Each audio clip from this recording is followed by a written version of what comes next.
ഇശാന്ത് ശർമ്മ വിട്ടുകളഞ്ഞ ക്യാച്ചിന്റെ പിൻബലത്തിൽ 250 കടന്നവർ. ചില വായ്മൊഴി വഴക്കങ്ങൾ ക്രിക്കറ്റിലുണ്ട്. ചുമ്മാതെങ്കിലും 1-2 തവണ ശരിയായ നിമിത്തങ്ങൾ.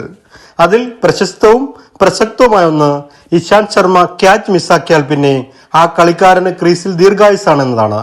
ഇത് ചുമ്മാ പറയുന്നതല്ല. ഇശാന്ത് വിട്ട ക്യാച്ചിന്റെ പിൻബലത്തിൽ 250 കടന്ന ഒരാളെയും 300 കടന്ന രണ്ടുപേരെയും ക്രിക്കറ്റ് ചരിത്രം രേഖപ്പെടുത്തിയിട്ടുണ്ട്.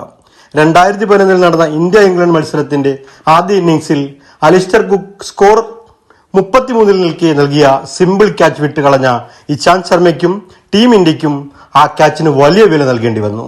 294 റൺസാണ് ആ മത്സരത്തിൽ അലിസ്റ്റർ കുക്ക് അടിച്ചുകൂട്ടിയത്. 2012 നടന്ന ഇന്ത്യ ഓസ്ട്രേലിയ മത്സരത്തിൽ വ്യക്തിഗത സ്കോർ 182 നിൽക്കെ മൈക്കിൾ ക്ലാർക്ക് നൽകിയ ക്യാച്ച് വിട്ടതിന് ശേഷം അജയ്യനായി തുടരാനായിരുന്നു മൈക്കിൾ ക്ലാർക്കിന്റെ തീരുമാനം.